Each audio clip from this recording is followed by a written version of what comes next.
Hi, I'm Jordan Moore, and I play the Contrabass Ocarina in Ocabanda. So I started ocarina when I was in middle school, so I've probably been playing it, I'd say it's been about 16 years. I started arranging a lot, like in general, for a lot of instruments around that time, so it's about 15 years of arranging. For me, especially as someone who is a musician and like went to music school, ocarina has always been the instrument that I can play as sort of like a relaxing thing, because there can be like a lot of pressure, as you know, I'm primarily a euphonium player, so you know, I love playing euphonium, but with your primary instrument, I feel like there's always that pressure to like be the best, and you know, you always have to be getting better. But I feel like with ocarina, it was always like something I did for fun. Once I started making more videos for ocarina, especially when I got like the low ocarinas and started doing like the traditional ocarina septet, I think that's what really like led to me being primarily an ocarina player too. With like playing in Ocabanda, it was really different at first because of course I was like used to my videos and just arranging like just for myself and you know, recording all the parts myself. But it's always really different like playing in a live ensemble. There are things with specifically the arranging that might seem like not too hard to put together if you're like listening and playing with a click track, but when you're playing like in a group, you have to think a lot more about the transitions between different parts of the song, if there are like tempo changes and things like that, and how you're actually going to put that together as a group.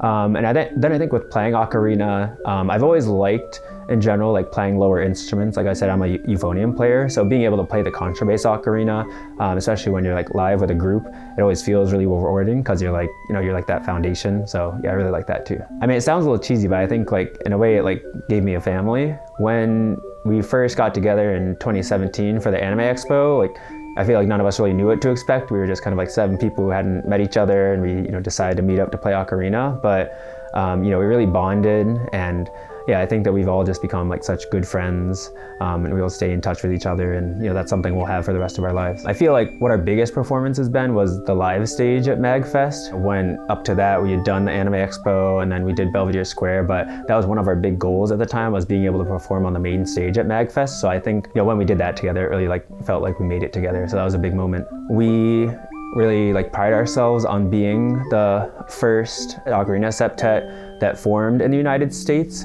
But there's so much history behind that. Of course, in Budrio, where the ocarina comes from, and then ocarina septets are really popular in Asia too.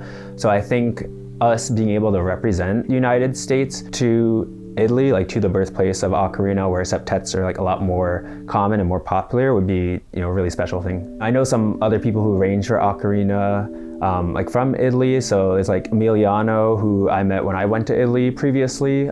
So he knows like a little bit about my arrangements, and that's kind of how he found me from my YouTube channel too. Also being able to like share my arrangements with so many like famous ocarina players will be, you know, feel really important. With like more traditional arrangements for ocarina, well, especially when I was there like playing with the group as well, I did learn some things about like, you know, how the bass ocarinas can play together, and how like, you know, sometimes with the contrabass, like there are very specific things you need to do, like notes you need to play like longer and shorter, and then also about like just balancing the ensemble. So yeah, I think that like that experience really helped me start to like edit my arranging as well.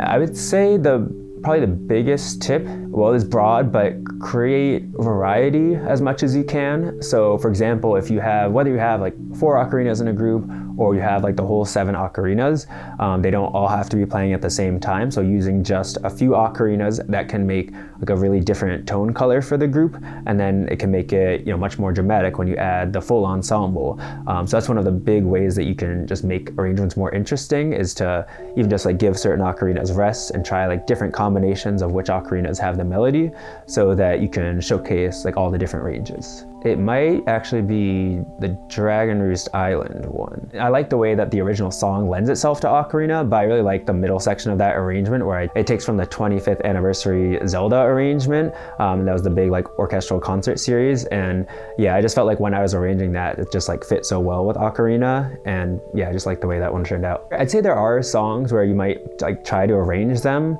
and either like it doesn't really feel like it like comes together as well. Like it might kind of feel like it's missing something. Like sometimes songs that are like too heavy and like percussion, or they have like a drum set in the original, it can be hard to like make those work for ocarina sometimes. It's not impossible, but I think if a song has some like lyricism to it, that really helps with ocarina too. I think I would want someone who's watching this to know how much we've put into establishing the ocarina here in the United States. It can be really difficult for us to get together, just being, you know, from all over the country. So I would want them to know just like how dedicated we are to each other as Ocabanda, but also to the ocarina as an instrument too.